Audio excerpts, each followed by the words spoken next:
Olá, você que me segue no Rodrigo Silva Arqueologia. Estou mais uma vez com você para o nosso bate-papo semanal sobre Bíblia, teologia, arqueologia. E eu estou mais uma vez aqui em Jerusalém, a cidade santa, aquela que abrigou boa parte da história bíblica e também da história do cristianismo.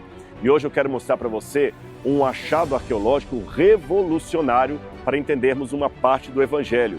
Você vai conhecer hoje onde provavelmente Jesus foi julgado diante do povo. Você ficou curioso? Mas calma que para mostrar tudo isso, eu quero contar com a minha amiga aqui, Aline, do canal Israel com a Aline, que a gente tem um bate-papo muito legal aqui, né, Aline? Então, shalom, realmente o assunto hoje é muito interessante e eu posso dizer também, pessoal, controverso. É verdade, porque ainda há muita polêmica sobre isso. O que vamos mostrar é algo inédito, que ainda está sendo discutido, mas tem detalhes assim que chamam a atenção da gente e ajudam a compreender melhor a Bíblia. Então, fique atento, porque nós temos muita coisa legal para mostrar para você.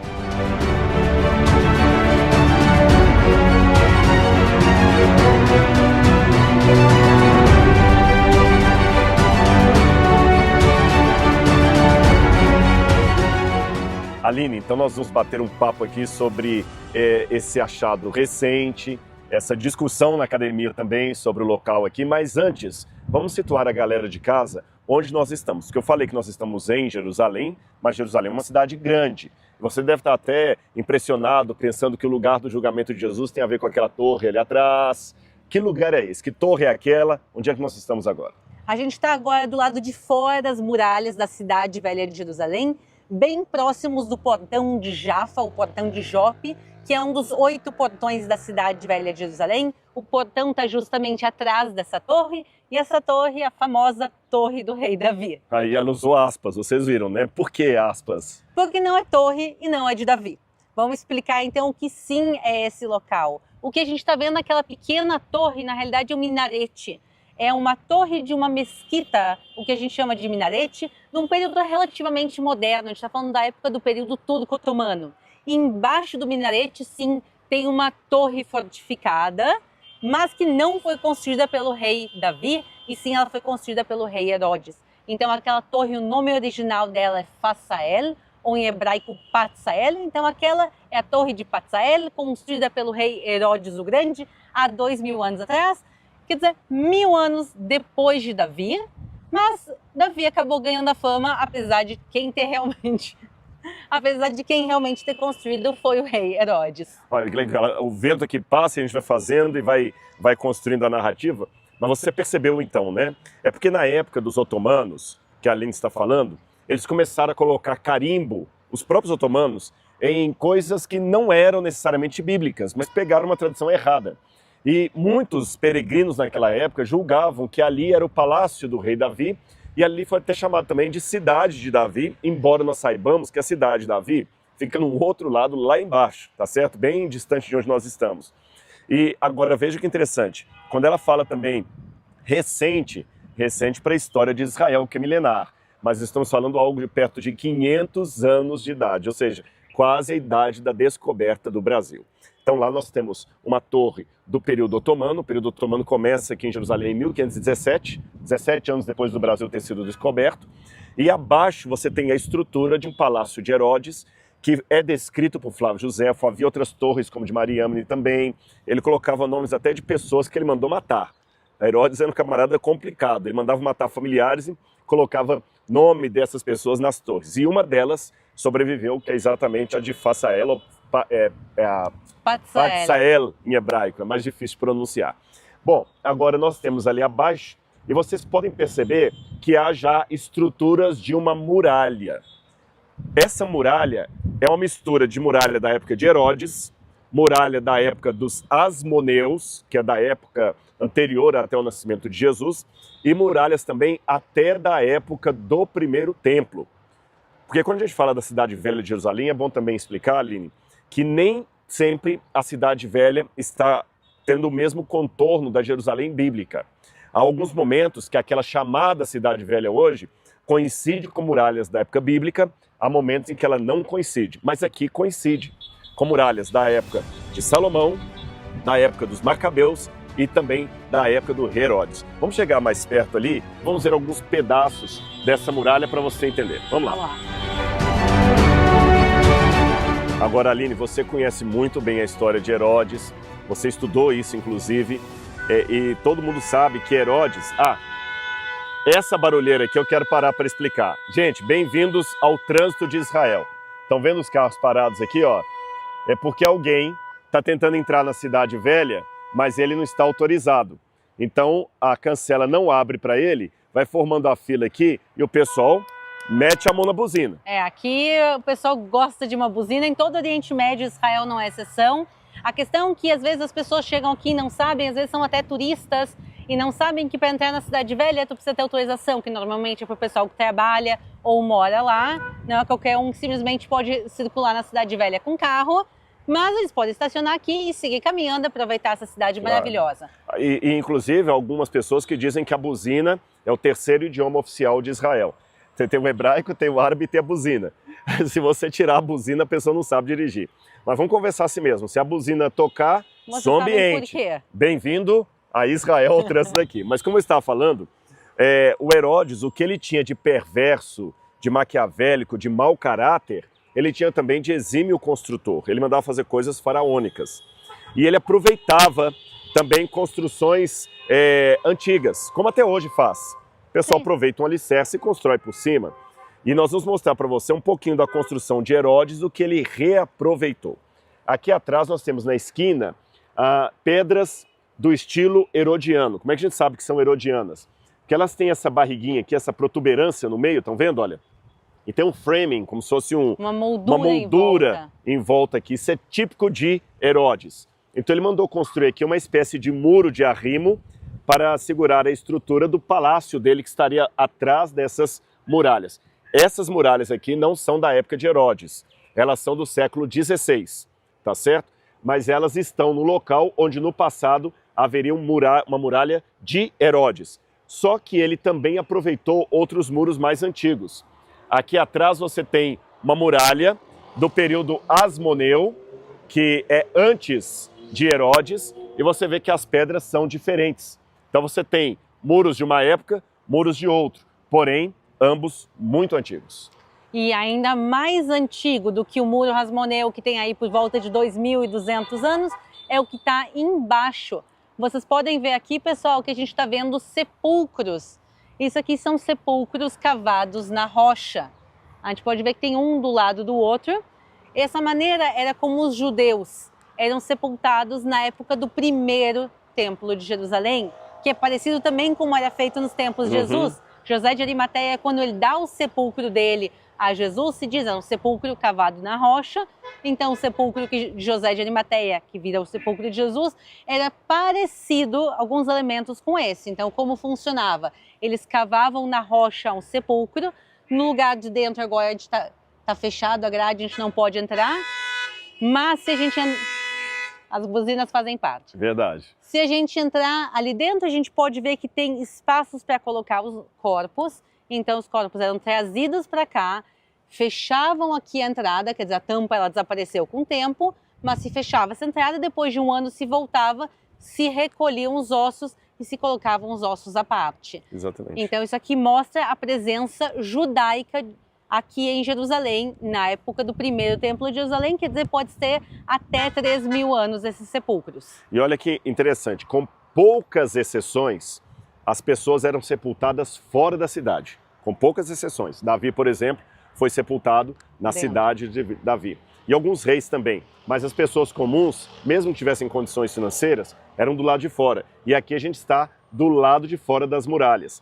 Uma outra coisa curiosa, Aline, para o pessoal entender, é que nós temos dois vales principais no entorno de Jerusalém. O Vale do Cedron e o Vale do Rinom, ou Vale do Geena. E nesses vales, no entorno de Jerusalém, havia muitos túmulos, cheios de quê? De ossos secos, porque muitos desses túmulos não eram familiares, eram coletivos. Várias pessoas eram colocadas ali. Então você imagina, Jerusalém cercada de túmulos, cheia de ossos secos. Um vale de ossos secos. O que isso lembra? Isso lembra justamente a profecia que fala da volta à vida do Vale dos Ossos Secos, que justamente se encontrou em escavações arqueológicas, se encontrou em Qumran e também se encontrou em Massada justamente esses pergaminhos. Exatamente, ou seja, quando Deus fala com o profeta, profetiza a esses ossos para que voltem, e aí o vento de Deus vem e os ossos voltam, ou seja, a imagem profética que o vidente pôde perceber era baseado naquilo que ele também conhecia. Só que nós temos uma outra curiosidade aqui, Aline. Você falou do túmulo antigo, é verdade, mas esses túmulos originalmente eles ainda tinham uma outra capa que vinha aqui. A pedra foi cortada na antiguidade, eles deixaram de ser túmulo e eles cortaram aqui por alguma razão para fazer talvez o próprio muro de arrimo de Herodes, que talvez passasse até em alguma parte aqui para segurar o seu palácio. Eu até imagino que isso deva ter causado na época um grande distúrbio religioso, porque mexer em lugar de mortos, mas Herodes não estava muito preocupado com a opinião pública, ele estava mais preocupado com a sua glória. Exatamente, quer dizer, Herodes ele constrói grandes construções. Até os dias de hoje, os maiores achados arqueológicos da Terra Santa são todos de Herodes. A gente pode ver, por exemplo, Herodion. Ele constrói uma montanha artificial e dentro dessa montanha artificial uma fortaleza e também nela ele coloca o seu mausoléu. Ele constrói Massada, que é uma fortaleza em cima de uma montanha no meio do deserto. Ele constrói a construção por cima do túmulo dos patriarcas, da caverna de Marpela. Ele constrói a cidade de Cesareia Marítima com teatros e hipódromos, um dos maiores portos do mundo antigo. E a lista segue. A Torre de Davi também, que não é de Davi, a gente falou de Herodes, quer dizer, ele faz construções colossais. Nas poucas décadas que ele reinou, ele conseguiu deixar uma marca histórica muito grande, tanto pela sua maldade, mas também pelas suas construções. E a gente consegue reconstituir como é que isso aqui seria por duas fontes principais. Esses outros palácios que a Aline mencionou, porque a gente sabe que o estilo arquitetônico era o mesmo, por exemplo, aquela questão que eu falei do tipo da pedra, a gente sabe que é herodiana. Então a gente faz comparações arquitetônicas dos palácios. E a segunda fonte, Flávio Josefo, um historiador judeu do primeiro século, que viveu aqui, que viu Jerusalém sendo destruída pelos romanos, e ele escreveu as Antiguidades Judaicas e a Guerra dos Judeus, e nessas obras ele descreve como era Jerusalém, como ele viu em detalhes. Então ele fala das pedras e ele descreve o palácio que ficava aqui.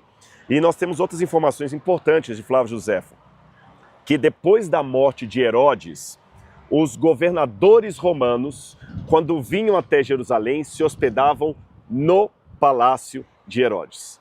Isso é importante, porque, deixa eu explicar para você, que muitas pessoas confundem na Bíblia, quando leem Herodes mandando matar as criancinhas em Belém, depois leem Herodes participando do julgamento de Jesus, e eles pensam que é uma pessoa só, não é, Aline? Mas há vários Herodes. Explica um pouquinho isso aí pra gente. Então, quando a gente fala Herodes, normalmente não fala nada mais. A gente normalmente se refere ao rei Herodes o Grande, que foi o primeiro da dinastia herodiana. Que construiu tudo isso. Quem fez 99% das construções realmente é Herodes o Grande. E depois que ele morre, o reino é dividido entre os seus filhos.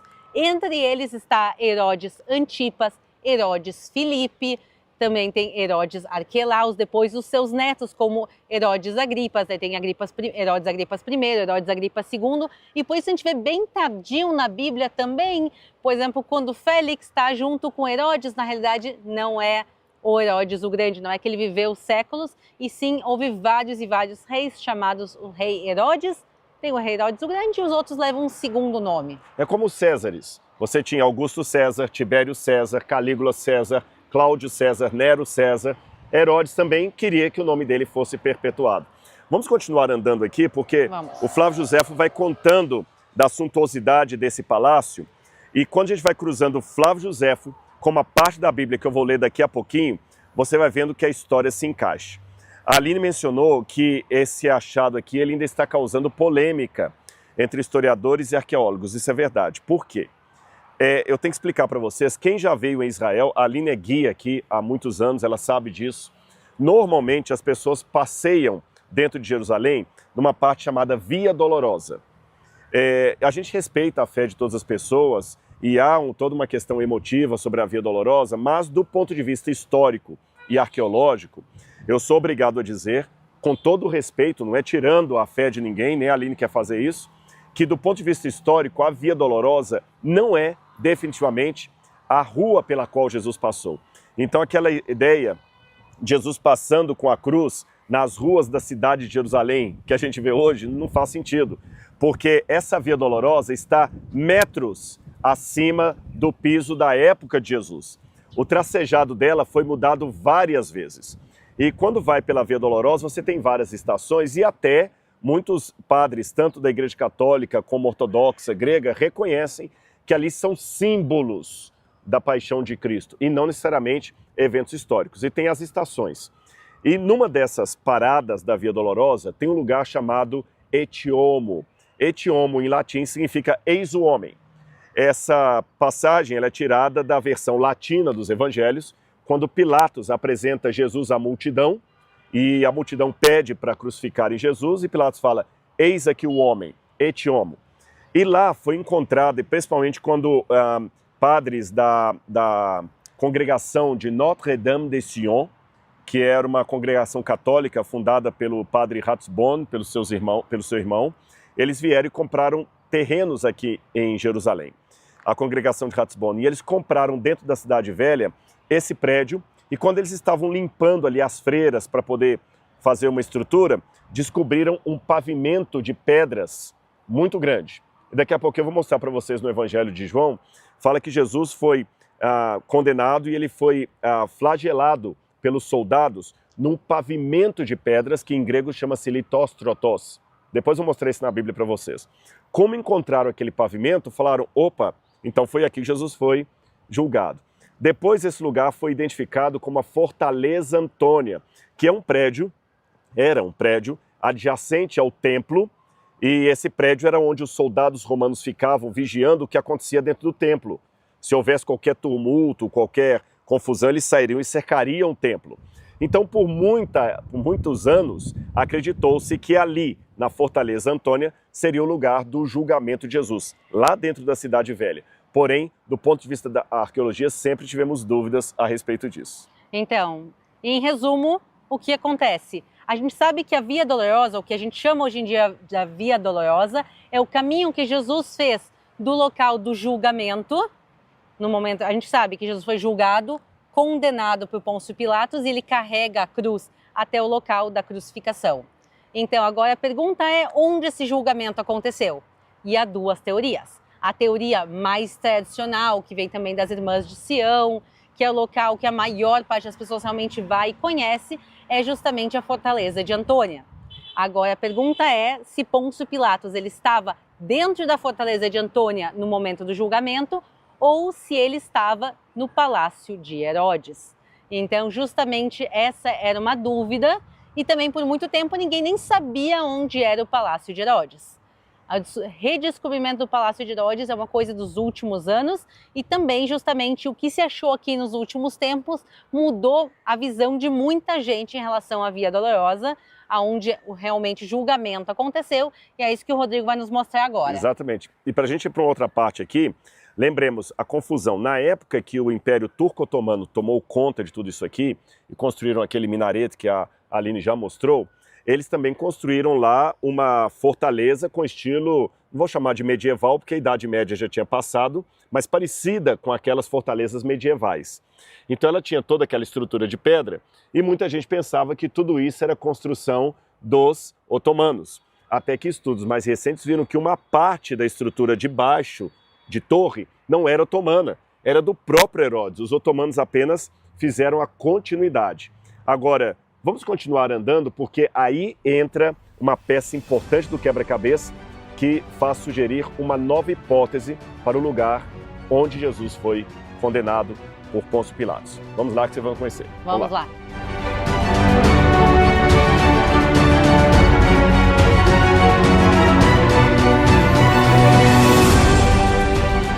Já peguei a minha Bíblia, mas a gente parou aqui no meio do caminho porque eu acho que está bem mais didático aqui para vocês verem a sobreposição de muralhas. Aqui embaixo nós temos bem clara a muralha da época do rei Herodes.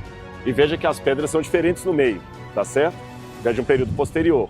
E mais em cima, período otomano. Aqui a gente pode ver justamente a linha do tempo e a gente consegue ver os diferentes períodos históricos, como um vai cobrindo o outro, como a gente consegue ver nesse desenho, é o que a gente está vendo na realidade, camada após camada da cidade, e assim a gente vai escavando ao longo do tempo e redescobrindo a história da cidade. Exatamente. Agora vamos chegar mais perto ali, onde tem esse achado que colocou mais uma peça no quebra-cabeça.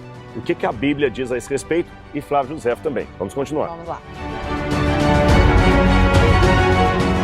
Eu acho muito fascinante, Aline, quando a gente começa a comparar o que nós estamos vendo hoje com o que escreveram aqueles que viveram no passado. Isso é um mapa para ajudar a gente a entender tudo isso. Por isso que a gente está falando muito da Bíblia, do Novo Testamento e também de Flávio Josefo. Acho que é interessante as pessoas conhecerem mais. Para quem não conhece Flávio Josefo, como foi dito, ele foi um historiador da época do 1º século, justamente aí na época de Jesus, um pouquinho depois. Ele foi um dos líderes da rebelião judaica contra os romanos. Ele coordenou a rebelião na cidade de Yotfat, no norte de Israel, mas como a gente sabe, quer dizer, os judeus perderam essa batalha e os romanos levam ele como prisioneiro e ele vai viver todo o resto da sua vida como prisioneiro dos romanos, mas ao mesmo tempo ele vai ter muitas regalias que outros não tinham. Então, durante esses anos que ele vai ficar em cativeiro, vai ficar preso pelos romanos, ele vai escrever toda a história da época que ele viveu e também de alguns séculos anteriores. Então, a gente tem uma descrição nos mínimos detalhes de como era Jerusalém, porque ele tinha todo o tempo do mundo na prisão para escrever os livros e ele viveu aqui e realmente conhecia de perto a realidade daquela época. Ele funcionou como uma espécie de repórter de guerra, sabe? No Brasil, você conhece o livro da Batalha de Canudos, escrito por Euclides da Cunha, Os Sertões, né, de Euclides da Cunha, e ele descreve como que Antônio Conselheiro foi morto com todos os seus seguidores ali, e esse depoimento virou um livro importante aí da literatura brasileira de Euclides da Cunha. O Flávio Josefo fez algo parecido, ele também escreveu. E tem até um episódio curioso, já que a Aline mencionou isso, que Jerusalém teve 2 intervenções romanas mais agressivas nessa época aí. Uma foi por Vespasiano. Vespasiano veio com um exército, cercou a cidade e Flávio Josefo já estava com ele nessa época. Mas num determinado momento, conta-se que Flávio Josefo saudou a Vespasiano, que era apenas um general romano, como sendo um imperador. Ave César! E o Vespasiano assustou com aquilo e pouco tempo depois, de fato, o Vespasiano foi chamado de volta a Roma porque ele seria entronizado como o novo imperador de Roma. Então Vespasiano ficou, uau, aí ele até aumentou o prestígio de Josefo em virtude disso.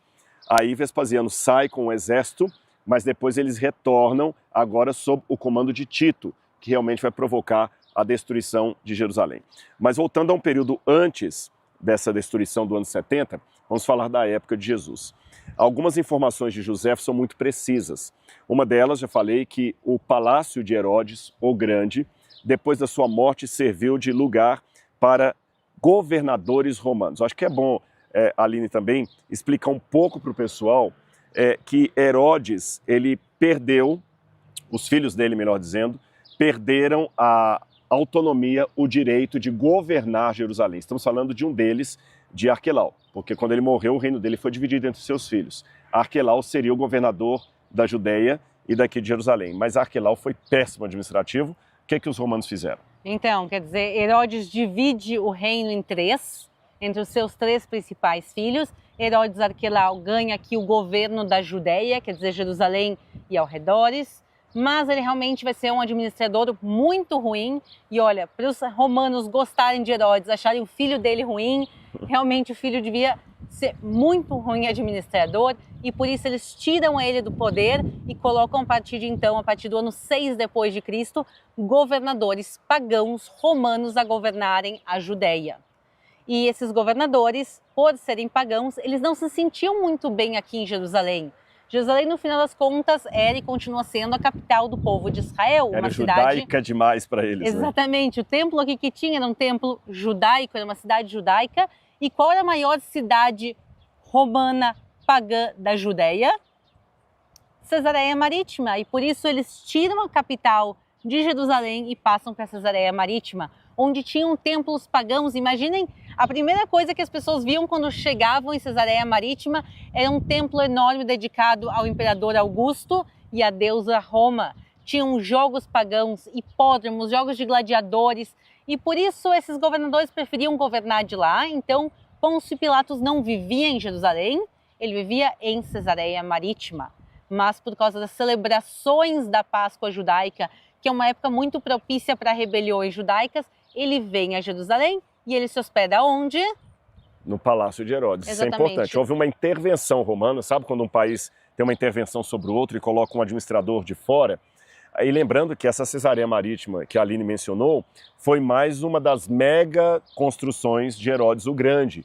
Ele quis fazer um porto aqui para rivalizar com o grande porto da Via Ápia de Roma. E, de fato, de todo o Império Romano, o segundo maior porto ficava em Cesareia Marítima. Incrível a construção que ele fez ali. E Herodes, como era muito voltado politicamente para os romanos, paganizou muito daquele lugar lá, colocando tudo de bom e de melhor, ou de ruim e de pior, depende do ponto de vista, da cultura romana. Por isso que os procuradores, prefeitos romanos ficavam melhor instalados ali e só vinham para cá em festas religiosas. Aí nós já temos essa informação.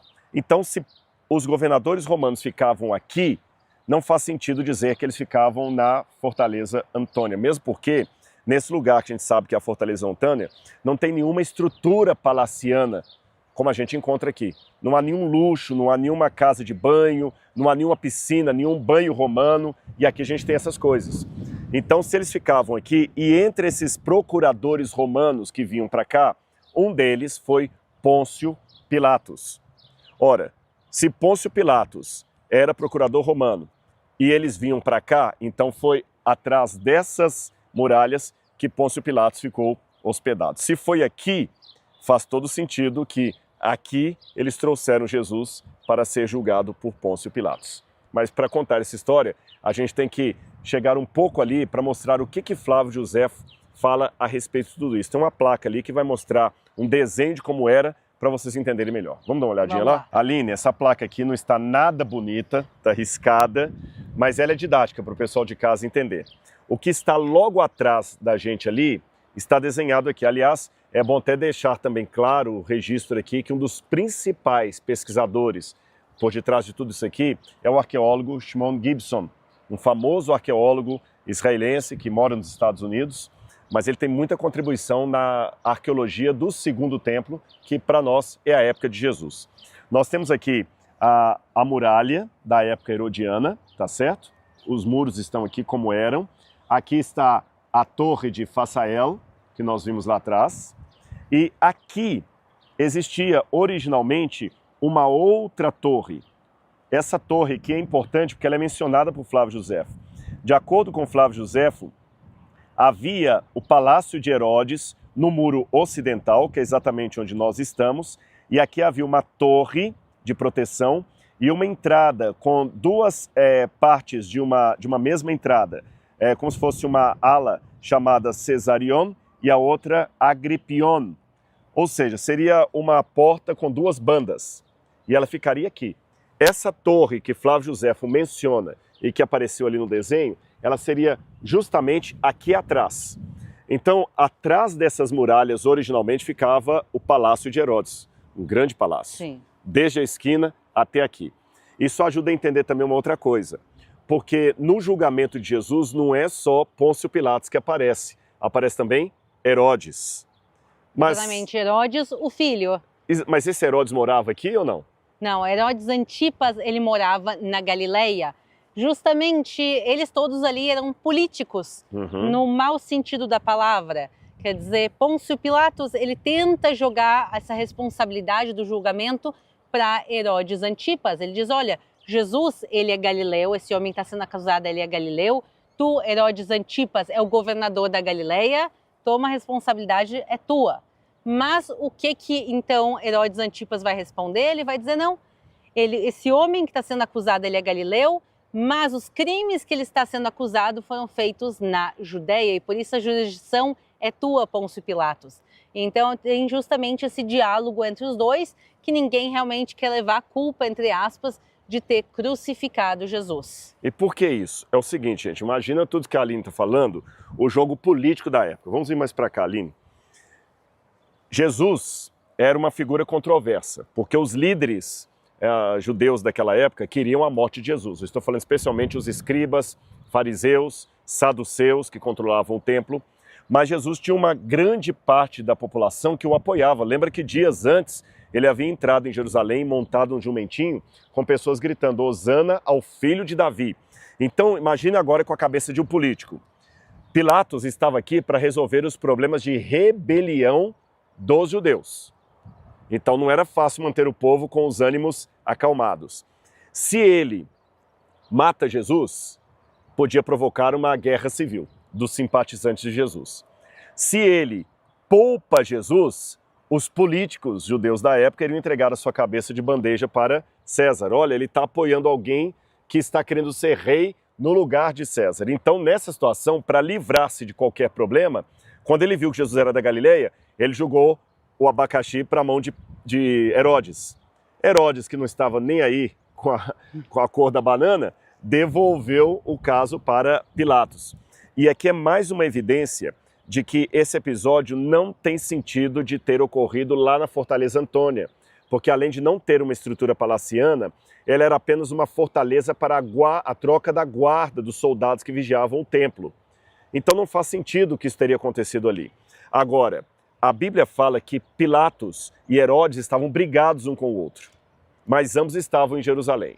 Certamente aqui nós temos uma estrutura que justifica um palácio grande o bastante para dois governantes ocuparem cada um uma parte do palácio. Quem sabe Pilatos ficava do lado de cá e Herodes ficava no outro extremo do palácio.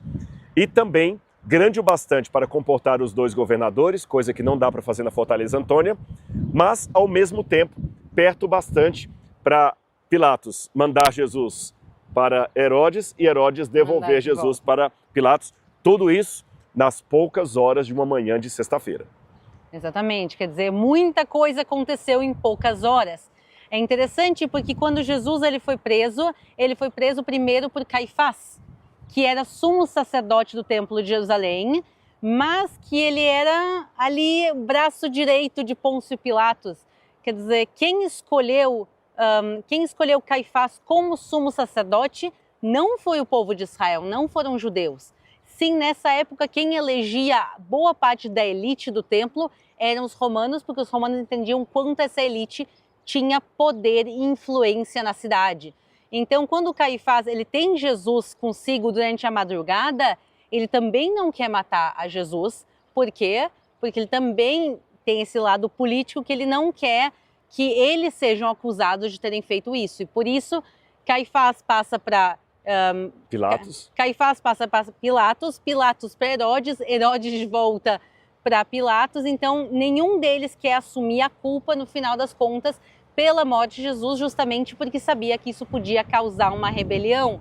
Uma coisa que eu sempre acho interessante é que eu acho que o medo que o Pilatos tinha é muito justificado. A festa da Páscoa judaica ela é chamada na Bíblia também como Hag HaHerut, a festa da liberdade. É uma data que o povo de Israel celebra a liberdade, como Deus tirou o povo de Israel com mão forte da escravidão do Egito. A gente está celebrando a nossa liberdade, enquanto naquele mesmo tempo o povo estava em opressão na mão dos romanos. Então esse medo de Pilatos de uma rebelião, eu acho completamente justificável, e eu vejo como esse pensamento judaico não mudou ao longo do tempo, porque durante a Segunda Guerra Mundial, durante o Holocausto, quando houveram várias rebeliões durante o Holocausto, mas a maior rebelião durante o Holocausto foi a rebelião do gueto de Varsóvia. Ela demorou bastante tempo para ser planejada, e quando ela começou? No primeiro dia da festa da Páscoa judaica. Quer dizer, os judeus há 2000 anos atrás já tinham essa vontade de se rebelar contra os romanos e ser um povo livre na sua própria terra. A gente vê também essa vontade de ser, naquela época, pelo menos ter dignidade de poder sobreviver. Então a gente vê que esse sentimento não mudou e que a rebelião do gueto de Varsóvia também acontece justamente no primeiro dia da Páscoa judaica, mesmo passando quase 2000 anos entre um evento e outro. Olha que interessante. Eu vou até aproveitar isso, antes de entrar na parte que eu quero fazer uma pergunta para a Aline, mas antes, colocar mais uma nota histórica na dificuldade que eles tinham. Pela legislação romana da época, as autoridades judaicas não tinham poder legal para sentenciar alguém à morte. E aí tinha um problema ético-religioso, porque quando uma pessoa cometia um crime de blasfêmia, por exemplo, de acordo com a lei de Moisés, ela deveria ser apedrejada fora do arraial. Mas como é que você vai apedrejar alguém, sendo que você não pode, pela legislação romana, fazer isso? Então uma técnica que havia era o seguinte: você jogava a pessoa do precipício. Porque jogando do precipício, para Roma, ou ela caiu. E para a lei de Moisés, apedrejamos, porque bateu na pedra, não importa se é a pedra que bate em você ou você na pedra, você foi apedrejado de qualquer maneira. Agora, então eles podiam prender Jesus, mas eles não podiam sentenciar Jesus à morte. Precisava de Pilatos para fazer isso. Agora, já que a Aline falou essa questão dos judeus, até fazendo a comparação com o gueto de Varsóvia, é bom esclarecer uma coisa. Fala-se muito por aí, os judeus mataram Jesus. Os judeus crucificaram Jesus. A Bíblia fala, os judeus. Mas vamos entender um pouquinho isso, Aline. Como é que funciona? Você é judia. Como é que funciona isso? Os judeus mataram Jesus? Vamos refinar um pouquinho essa história. Que judeus eram esses? Eram toda a população? O que você acha? Então, sem dúvida nenhuma, não era toda a população. A própria Bíblia nos fala disso. Fala que Jesus estava na Galileia e milhares de pessoas o seguiam. Quando ele está em Jericó, uma multidão seguia ele, tem a entrada triunfal. A gente tem tantas provas que haviam judeus que amavam a Jesus, haviam discípulos de Jesus, a maioria, na realidade, a maioria dos discípulos de Jesus eram judeus, mas também haviam judeus que não eram boas pessoas. Eu acho que é isso que as pessoas têm que entender. Os judeus são um povo como qualquer outro povo. Se a gente pegar hoje a nação brasileira, eu acredito que a maior parte da nação brasileira são pessoas de bom coração e são pessoas boas, mas há pessoas más também no Brasil. E a mesma coisa, o povo de Israel é um povo. E há pessoas muito boas, e eu acredito que a maior parte do povo é bom, mas também há pessoas ruins e corruptas. Isso nos dias de hoje, nos tempos antigos.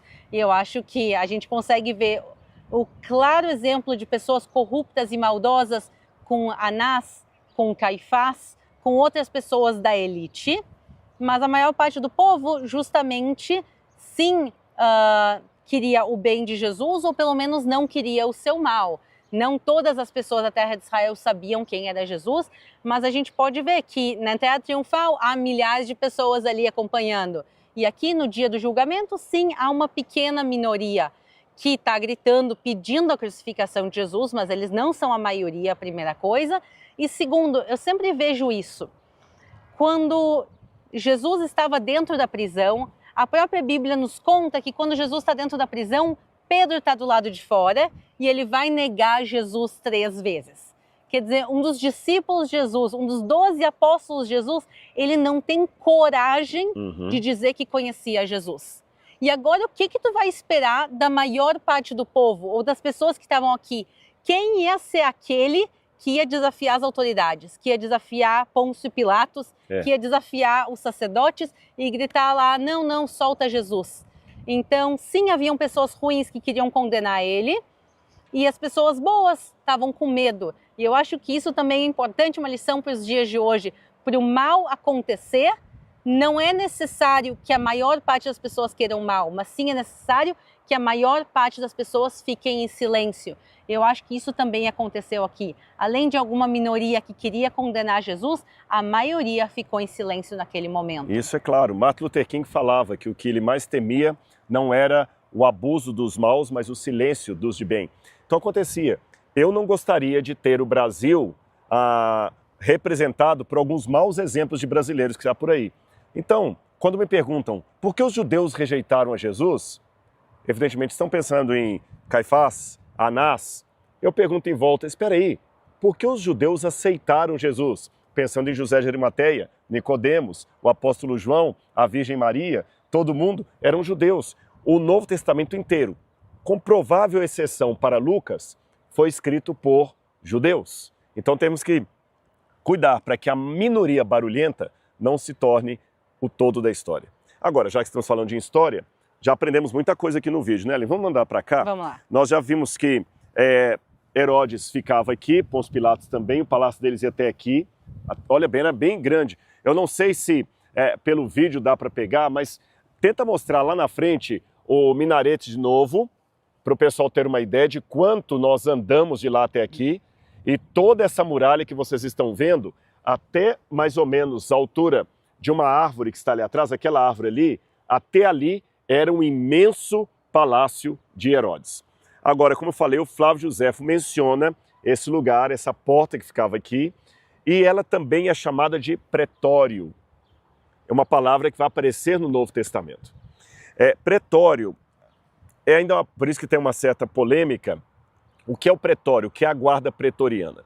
Apesar de uma opinião diferente aqui, outra ali, de maneira mais ou menos consensual, a guarda pretoriana é aquela guarda que são os guarda-costas pessoais do governador, aqueles que ficam mais próximos dele. Sabe lá no Vaticano que tem a guarda suíça, que fica cuidando dos aposentos papais? Seria mais ou menos isso. Nós temos, por exemplo, lá em Cesareia Marítima, que a Aline mencionou, tem também a guarda pretoriana que ficava perto ali. Então, quando o governador, o imperador, o rei, o líder se deslocava, aquela guarda pretoriana era que ia com ele. E quando ele se instalava em um determinado palácio, a guarda também ficava acampada ali. Havia até quartos para a guarda pretoriana, que eles ficavam ali protegendo mesmo. Aqui provavelmente era o lugar da guarda pretoriana, porque o que Flávio José falou é o que nós encontramos aqui, Aline. Ele fala da escadaria que havia aqui pelo lado de fora. E nós temos uma escada aqui. Vejam bem, nós temos uma muralha aqui, uma mureta de pedras aqui, vocês estão vendo? Do lado de cá também tem outra mureta. Tá conseguindo mostrar, Monte? Tá tranquilo aí no vídeo? O pessoal de casa tá vendo? E agora a surpresa, Aline, vamos andar aqui, vamos subir em escadas de 2000 anos. Uau! Olha aqui, olha. Um degrau, outro degrau, outro degrau. Você vê que havia uma escada aqui. E não era uma escada comum, era uma escada muito suntuosa, tanto é que os degraus são bem amplos. Aqui, evidentemente, que essa escada colapsou. Mas é interessante que essa escada continuava aqui, e ali na parede, ela tem mais uma outra escada que leva a um lugar que eles chamam de porta escondida. Por que porta escondida? Você vai entender de casa. O Monte vai chegar perto aqui, a gente vai ver. Tem restos, evidentemente que 2000 anos de história, muita coisa colapsou. Mas consegue ver aí, Monte, que aqui tem restos de degrau, de uma escada, que não dá em lugar nenhum, porque tem a parede ali. Evidentemente, a parede do século XVI. Essa parede do século XVI está tapando uma entrada original que havia aqui, talvez aquela entrada de duas portas que Flávio Josefo mencionou. E não é só isso. Aqui também nós temos, logo ali acima, um pavimento de pedras, ali, naquela altura, que parece realmente com aquela plataforma, ou litóstrotos, que é mencionado no Evangelho de João. Agora, olha que interessante. O governador podia sair por aquela escada, tá certo? Ali em cima tem um pavimento de pedras, e ele descia até aqui e a escadaria continuava. Agora uma pergunta, se havia essa escadaria aqui, mas o palácio estava lá dentro, vamos raciocinar um pouquinho. Qual a função de uma escada dessa? Você em casa, pense comigo e a Aline aqui, o que você acha? O palácio está lá dentro, uma porta especial, com uma abertura, com uma plataforma de pedras ali em cima, e a escada continua suntuosa até uma parte pública, o que parece? Esse aqui é um local que originalmente o rei Herodes ou os reis depois dele podiam sair e falar diretamente com o público. Exatamente. O político gosta de mostrar, né? O palanque. O palanque. Agora vamos ao Evangelho de João, Aline. Olha que interessante. Quando eu leio o Evangelho de João, capítulo 18, versículo 28, diz assim: Depois levaram Jesus da casa de Caifás. Outro detalhe importante. Lembra que eu mostrei que o palácio ia até perto daquela árvore ali? Quando nós vemos na maquete de Jerusalém, a casa do sumo sacerdote, de Anás e Caifás, ficava nessa direção ali na frente. Sim. No que hoje o pessoal chama de Monte Sião ou Galicanto, aquela região ali, mais ou menos naquela direção. Ali ficava a casa de Caifás. Então faz sentido. Jesus é levado do Monte das Oliveiras para lá, no outro dia de manhã cedinho é tirado de lá e levado para Pilatos. Quem sabe Jesus não foi trazido até aqui? Por quê? Olha bem. Depois levaram Jesus da casa de Caifás para o pretório. Lembra que eu falei da guarda pretoriana? Era cedo de manhã. eles não entraram no pretório para não se contaminar, pois somente assim poderiam comer a Páscoa. Então Pilatos saiu para falar com eles. Gente, faz todo sentido. Eles não entraram no palácio de Pilatos. E o único acesso ao público que havia era esse, não há outro. É o acesso que é descrito por Flávio Josefo, é o acesso que nós descobrimos pela arqueologia. Então, eu não posso provar para longe de qualquer questionamento, mas é altíssima a possibilidade que Pilatos veio até aqui Por essas mesmas escadas para saber qual é a demanda que vocês têm, qual é o problema. E aqueles líderes do povo estavam com uma turba aqui. Então Pilatos saiu para falar com eles e perguntou: que acusações vocês trazem contra este homem? Aí eles falam, né? Esse homem quer ser rei no lugar de César, etc, etc. E ficou aquele jogo. Pilatos talvez pegou Jesus, levou Jesus lá para dentro, a multidão esperando aqui um veredicto. Lá ele manda Jesus para Herodes, na outra ponta. Jesus passa por Herodes, mas Herodes devolve para Pilatos. E aí diz o seguinte, vamos ler mais uma passagem que diz aqui, olha, vejam bem.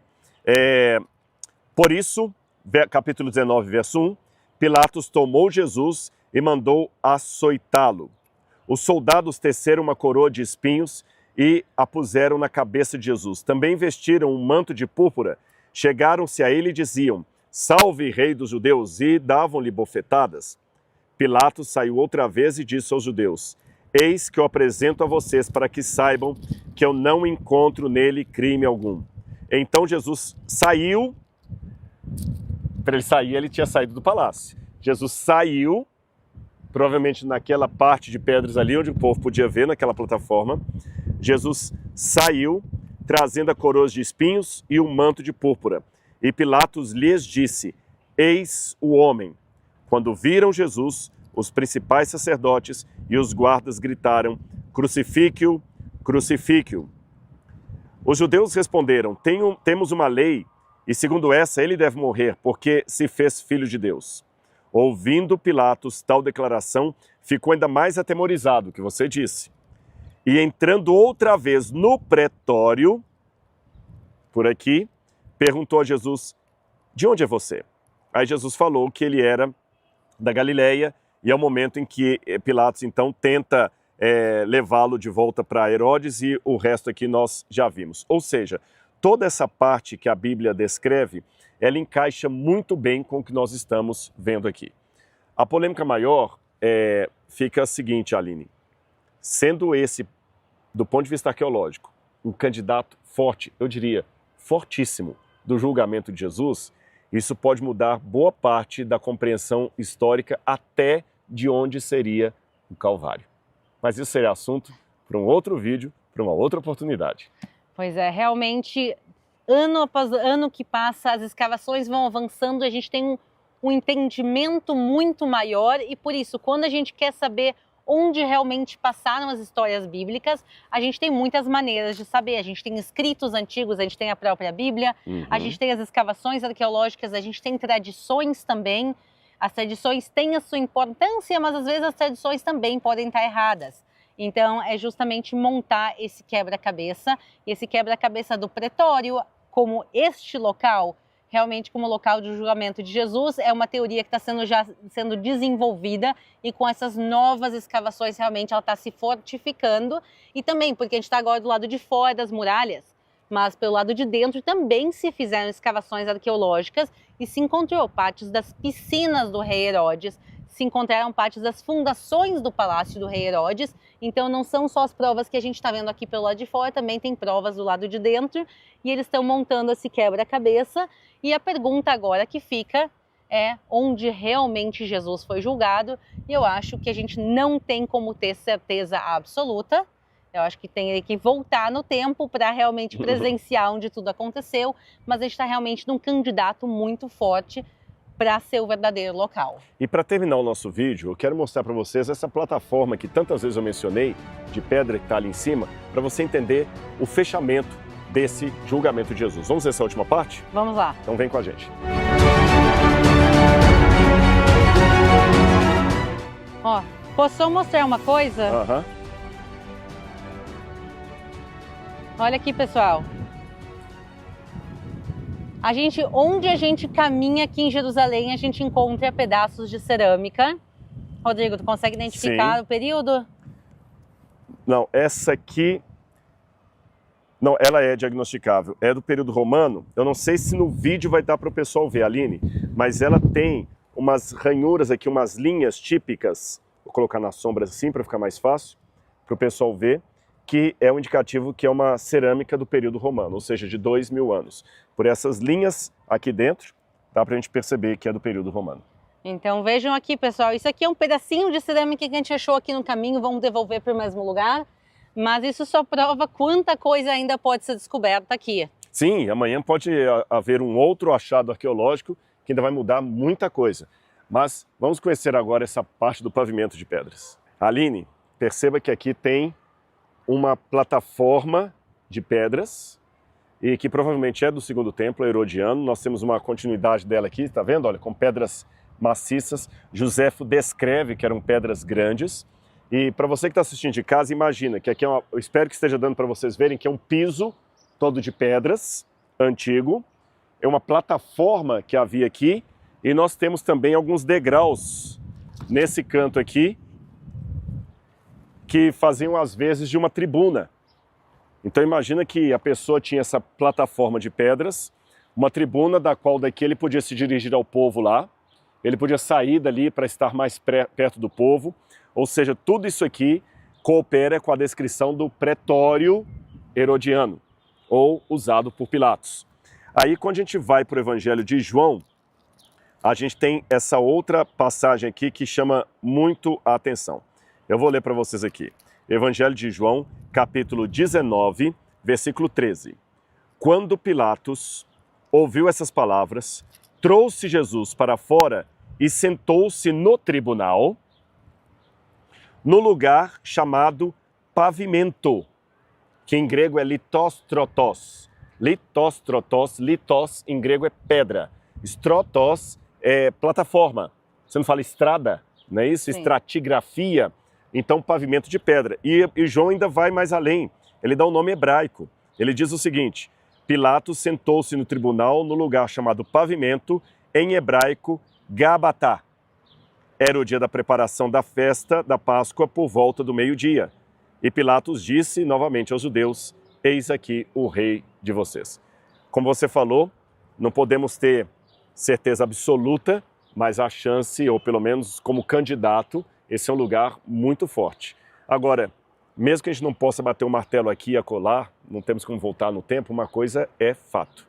O que aconteceu naquela Páscoa da morte de Jesus, alguns colocam no ano 31, outros põem no ano 33, aquilo revolucionou de tal maneira a história que até hoje esse episódio não é esquecido.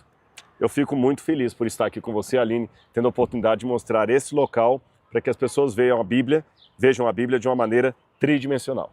Realmente, a gente pode entender ainda mais como a história aconteceu, quer dizer, pegar e poder ler os versículos e entender como as coisas aconteceram. Quando tu falou que ele se senta, quer dizer, uma boa chance de ele ter se sentado aqui, então realmente a Bíblia ganha ainda mais cores e ainda mais vida estando aqui em Israel. Exatamente. Bom, espero que você tenha gostado desse conteúdo e lembre-se sempre de seguir a Aline no canal Israel com a Aline E Rodrigo Silva, Arqueologia. E estamos juntos. Um abraço, pessoal. Um abraço. Shalom.